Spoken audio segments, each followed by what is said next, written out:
Hello my beautiful watchers and welcome back to A Dome of Ice and Fire, the show about comparing the HBO TV show Game of Thrones to the books it's based on. I am the Dom and I already regret naming this show with a bad pun.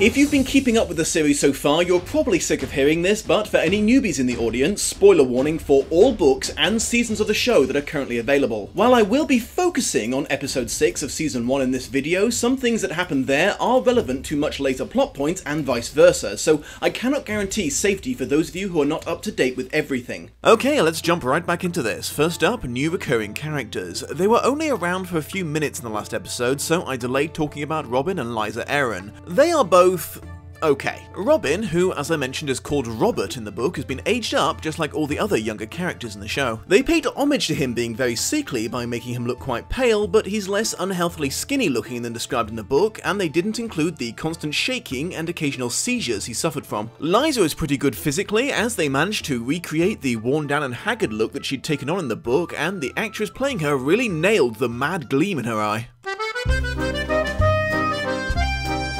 Bran having dreams about the three-eyed crow is accurate, though it loses some serious points because the crow doesn't talk and Bran is not falling or flying. Bran having fun in the woods on the new custom saddle that Tyrion designed for him, getting ambushed by wildlings fleeing south from the crazy shit going on beyond the wall, them slashing his leg trying to cut him out of his harness, Robb fighting them off like a boss, Theon shooting one of them that took Bran hostage, and Robb possibly being a tad ungrateful about that. Tyrion being locked in a sky cell in the Eyrie to try to soften him up into confessing to the murder of Jon Arryn and the attempted murder of Bran Stark, getting bullied by Maud, the large simpleton dungeon master, until he managed to manipulate him into taking a message to Lysa Arryn that he wished to confess by promising him gold, mocking the court by confessing to everything except the crimes they want to hear about, then manipulating Lysa into granting him a trial by combat. His A plan to have his big brother Jaime be his champion being rejected by Lysa, but his B plan, hoping Bronn would realise he had a much better chance of a big payday by siding with him over the tight-pursed Catelyn Stark, worked perfectly. I like to note that, for all their talk of chivalry, all the proud knights of the Vale except Ser Vardis were very keen to jump at the chance to fight a hugely weaker opponent like Tyrion. I always thought it was kind of a shame that the only knight who seemed to have a genuine sense of honour was the one who ended up dead. King Robert and Queen Cersei visiting Ned in his sickbed, Cersei lying about Ned being drunk and attacking Jaime, Robert striking her across the face, then regretting it as unkingly behaviour, making Ned the hand of the king again but refusing to call off the hit on Daenerys Targaryen, and threatening to make Jaime Lannister the new hand if Ned ever quit again before leaving to go hunting. Bronn dancing around like Muhammad Ali to tire his opponent out rather than fight him head on like a knight, earning him the disgust of the onlookers but a victory in the duel all the same. Lysa being so arrogant and borderline insane she genuinely didn't realise her champion was losing the fight until he was dead. Tyrion living up to the unofficial words of his house and paying his debts. The survivors of several brutal raids on the villages on the border between the Riverlands and the Westerlands coming to the king for justice and being brought before Ned as the king was off hunting in the woodlands. Them recounting the terrible events to Eddard, then describing the perpetrator as a man so big and brutal he had to be Gregor Clegane, prompting Ned to sentence him to death and ordering a trustworthy knight, Beric Dondarrion, to perform the task. It's also interesting to note that in both the book and the TV show there is no hint that Dondarrion is going to become a significant character later. The inconsequential way the story treats him during these scenes suggests he's nothing but a red shirt to be sent off to die at the Mountain's hands. Ned's lightbulb moment when reading about the hair colour of every Baratheon Lannister child since the founding of the two houses. Daenerys having to chow down on raw horse heart as part of a Dothraki ceremony to give their old soothsayers a chance to see into her child's future. A future that, according to them, was going to make Genghis Khan look like Mahatma Gandhi, as Rhaego, named after her deceased eldest brother, was going to be the stallion that mounts the world. Drunken Viserys stumbling into the Dothraki tent party, proclaiming himself the dragon, and believing himself safe because the Dothraki couldn't spill blood in Vaes Dothrak, a very unfortunate, short-sighted belief that he learned the error of after he threatened Dany and her unborn child. Also, his last-second, fruitless appeal to his sister to save him before Khal Drogo pulled molten metal on his head, ironically giving him the golden crown he always yearned for. Daenerys only thought the "he was not a dragon, fire cannot kill a dragon" line in the book, but it's still fucking chilling either way.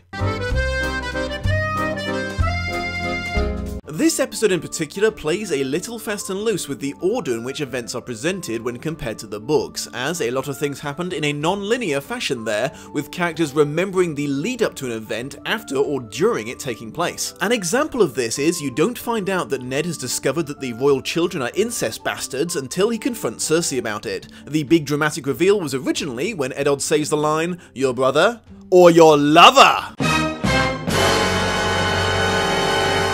Until this point in the book, all we got was vague hints that Eddard was putting something off because he didn't want to face the reality of it. Aside from acknowledging that this difference is a thing, I don't plan to linger on it too much in my reviews. If the TV show had tried to recreate this method of storytelling, half the episodes would be nonsensical. Basically, what I'm trying to say is I endorse the TV show's decision to put the plot twists back in chronological order. Unlike the show, where he didn't have the heart to break it to him when he was finally having fun for the first time in months, Robb bit the bullet and told Bran about Jory and the other house guards being killed. He did this because, at this point in the story, Eddard's survival was in question, so Robb himself had to come to terms with the fact that Bran might be about to become the immediate heir to Winterfell, and he had to treat him as more of an adult to prepare him for this. In the following scene, Theon makes the case for going to war with the Lannisters, while Robb seems more inclined to be cautious, going as far as to somewhat hurtfully remind Theon that he's an outsider in Winterfell when he tries to push the matter. In the book, Robb seems just as keen for war as Theon, and it's Bran who tries to be the voice of reason. The line, "Put down your steel and I'll give you a painless death," is replaced with "let him go and I'll let you live." Less badass sounding, but I have to admit, Book Robb, you're not really giving them much of an incentive to actually let Bran go. You might want to work on your negotiating skills before you become the King of the North, that's all I'm saying. There were more combatants in the fight originally. Grey Wind and Summer took part 2 and racked up several kills, another occasion of the show playing down the direwolves considerably. And then playing down horses again, as Robb was mounted during the combat in the book. Theon's signature smug smile from the book is mostly missing. The character is holding true to the show's decision to make him more whiny and unlikable throughout season 1, exacerbated by a TV show only scene of him getting butthurt because his favourite prostitute was moving to King's Landing. Ross, if you'll remember, is the first character entirely unique to the show, so it's a fair guess any scene she's in will be off-book. You see in this episode the first real example of Daenerys Targaryen's inherent +5 resistance to flame damage when she handles the searing hot dragon egg without issue while her handmaiden got burned. This is something I will go into in more depth later, but the gist of it is Daenerys is not permanently immune to fire in the book, so there's no minor examples of her being so, foreshadowing the big twist at the end like in the show. I mean, aside from a mention that she likes hot baths, but if that's the only requirement to be supernaturally genetically able to walk through fire, I'm pretty sure my mother would fit the bill. Ser Vardis is perhaps a little younger than his book counterpart, probably to make him seem more dangerous and add tension to the fight. The famous moon door in the Eyrie is generally accepted to be a vertical door set in the wall in the book as opposed to the rounded trapdoor on the floor. The trial by combat took place outside the castle on a designated grassy dueling ground in the book, so there was no dramatic use of the moon door at its climax. In the book, Bronn's finisher move was pushing a statue on top of Ser Vardis before stabbing him. In the book, Lysa gave him a slight additional disadvantage right from the start because she thought it would be fitting for him to use Jon Arryn's ceremonial sword to slay Bronn, forcing him to fight with a garish blade he wasn't used to handling. It actually ended up snapping towards the end of the fight when Bronn dodged a blow and made him strike stone instead. You see just a tiny hint of what will eventually develop into a full-blown Legolas effect for Bronn in this scene when they added in his badass comeback to Lysa Arryn's insult.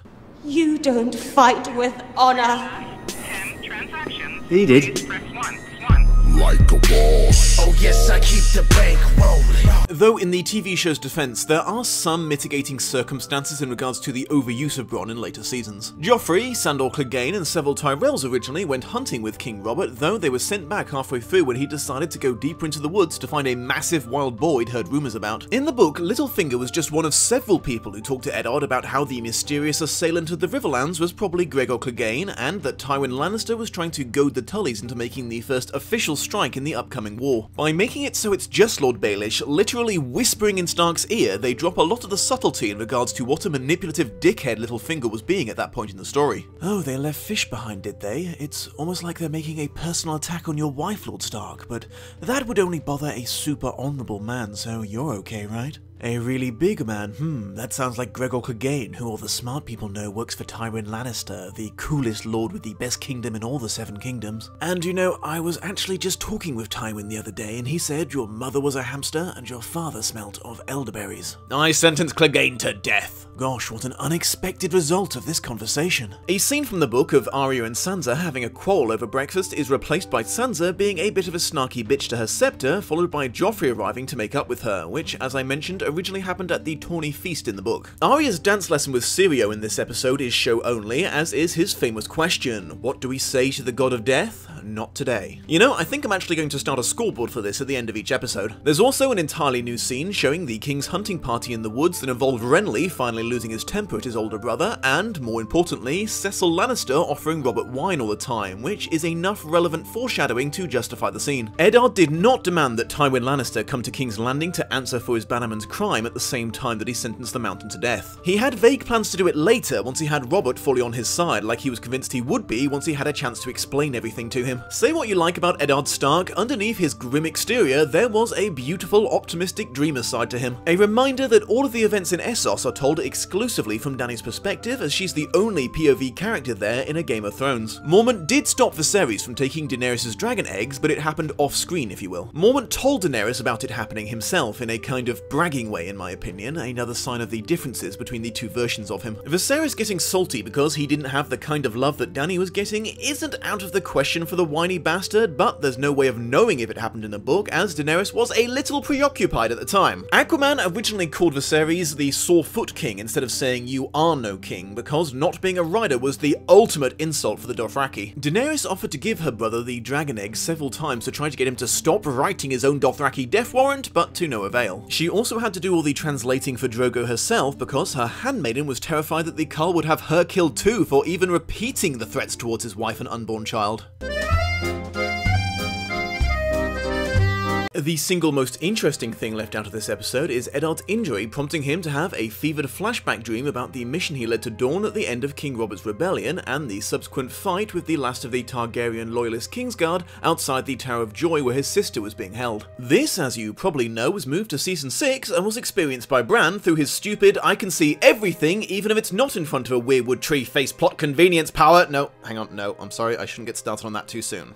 Sorry. Benioff and Weiss started out with a firm no flashbacks, no prophecies, and no dream sequences policy with a Game of Thrones. A ballsy decision considering what a big role those things played in the book, and one they got progressively less dedicated to holding to with each season until they gave up on it altogether. They probably avoided this one in particular because, when it's revisited later in the books, it gives a lot of clues towards the R+L=J theory, which, because you were warned about spoilers very clearly, I'm going to clarify is the theory that Jon Snow is not really Eddard Stark's bastard, but the son of Lyanna Stark and Rhaegar Targaryen, either through a willing coupling or otherwise. FYI, though I disapprove of the way the show chose to introduce the fight when it eventually did, I'm generally happy with the book accuracy of it, with a few exceptions. There's supposed to be 3 Kingsguard there, and the fact that only 2 of the 6 Northmen who fought them survived was implied to be the result of the fact that this was back when being a Kingsguard actually meant something. The show chose to present this as almost exclusively because of the mad skills of Arthur Dayne in particular, as Eddard did say he was the finest swordsman he'd ever met. It's also worth noting that in the show version of this flashback, Bran seems to imply that Ned might have lied about getting his butt whooped by Arthur Dayne and being saved by Howland Reed. However, in the book, the apparently much more secure Eddard was always very honest about the fact that he was totally outclassed and saved from certain death by his wounded bannerman. I was also a little disappointed with Arthur Dayne's legendary sword Dawn. Dawn was supposedly forged out of meteorite metal, something that's become a bit of a cliche now in fantasy settings, but we'll forgive that. It was supposedly as strong and as sharp as Valyrian steel, but the metal was bright, almost milky white. It's just a bit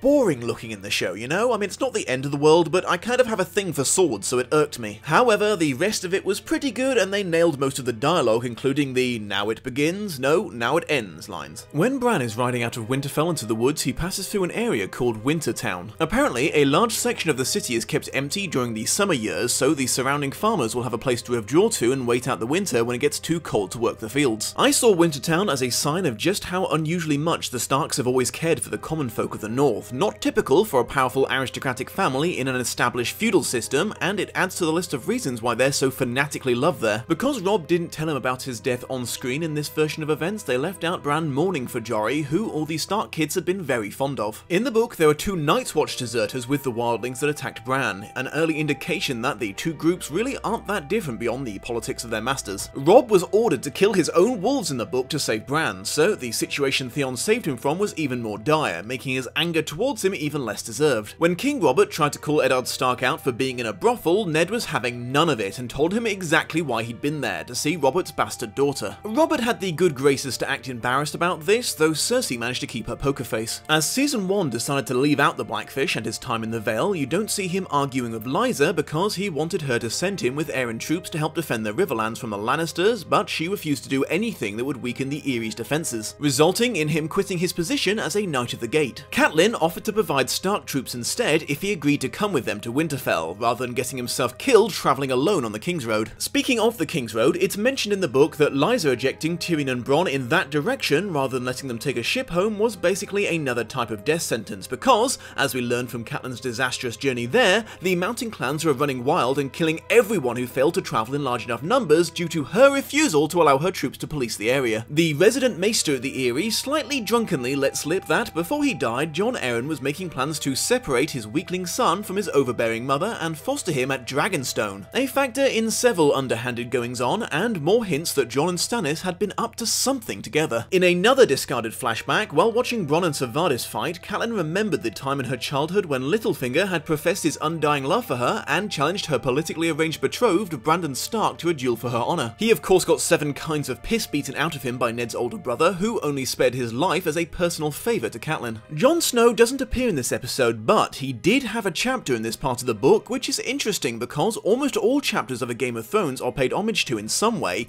even if it's not in the original order of events. The missing chapter describes Jon and several of his fellow trainees being told by a grudging Sir Alliser that they were ready to take their oaths and become full-fledged brothers of the Night's Watch, but Jon realises that Sam was being held back, probably indefinitely or until Sir Alliser got him killed during training. In another one of his desperate attempts to protect his friend, he appeals directly to Maester Aemon to convince Lord Commander Mormont to order Sam's graduation and make him Aemon's personal assistant, seeing as Sam was excellent at caring for animals and a talented reader and writer. Jon makes the surprisingly well-presented case that ruining Sam in training would be a colossal waste of a valuable resource. Aemon says that he will think about it. The throne room scene left out the input of 2 fairly important people, Sir Loras Tyrell, who requested the honour of being the one sent to bring justice to Gregor Clegane and was shot down by Ned, and Sir Ilyn Payne, who Varys mentioned looked a bit pissed off because the job should rightfully have been his, as he held the title of King's Justice. Though Varys admitted Sir Ilyn always looked pissed off, so that might have just been a coincidence. Jane Poole, the daughter of Eddard's steward and Sansa's best friend, had her small part in the story cut out yet again. This episode skipped over the other Dothraki traditions that took place after the heart-eating. That involved ceremonially bathing in the lake the Dothraki believed was where mankind started, apparently riding into the world fully formed on horseback, and a procession through the city. Daenerys also stopped to have a quickie with her Khal in front of everyone at the lakeside because it turns out Drogo has a serious pregnancy fetish. There were 2 other Khals in Vaes Dothrak at the same time as Drogo in the book. It's an interesting look at Dothraki culture, seeing as these 3 men would, without hesitation or mercy, try to kill each other and rape their daughters if they met anywhere else, but because they were in their holy city, they were acting like total bros. The Dom's final thoughts. I kind of feel like I'm repeating the same conclusion at the end of every episode so far, some minor changes here and there, but overall fanatical loyalty to the core of the story. I guess I shouldn't complain. As I've said a few times, this does not last forever. The intentional lack of flashbacks and dream sequences is a bit of a tough one to call.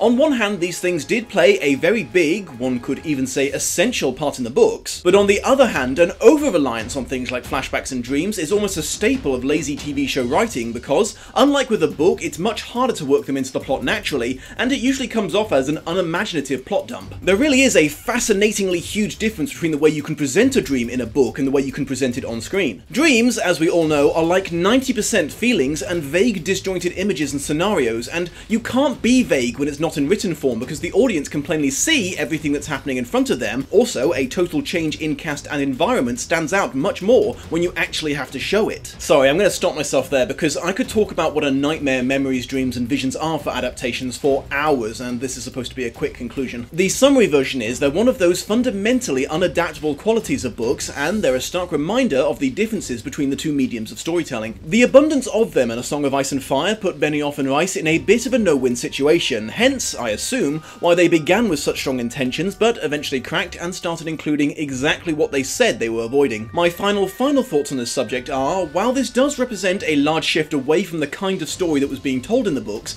it was, realistically, almost certainly an unavoidable one, so my final thoughts on this episode are, basically what I said a few minutes ago before I started rambling.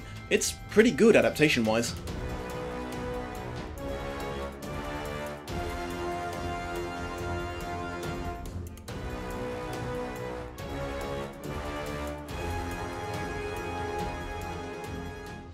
Hey beautiful watchers, I just wanted to give you a quick reminder that there's a variety of rewards you can earn by becoming a Patreon, including early access to all videos, getting to be a part of the survey about how many people saw the film and read the book, or playing Minecraft with me on my 24-hour server. Higher level contributors can also join the Dom Skype chat room, and best of all, choose future episodes of Lost in Adaptation. However, if right now you are thinking, my goodness the Dom, I can't do that, I recently commissioned a 17-foot high naked statue of myself, those things aren't cheap you know. Fear not, if you would instead be willing to like, share, subscribe, or a combination of all three, that goes a long way towards helping my channel grow and reach new beautiful watchers. Have a most pleasant day, and I will see you soon. And you know, I was just talking with Tywin the other day and he told me Sword Art Online is arguably a better anime than My Hero Academia. I sentence Clegane to death. And you know, I was actually talking with Tywin the other day and he told me that Sheffield United suck donkey dick and they're going to be relegated next season. I sentence Clegane to death. And you know, I was actually just talking with Tywin the other day and he told me that Boromir is by far the worst character in Lord of the Rings. I sentence Clegane to death. And you know, I was actually just talking with Tywin the other day and he told me that Mrs. Crabapple and Principal Skinner were in the closet making babies and I saw one of the babies and the baby looked at me. Sarah, get me Superintendent Chalmers.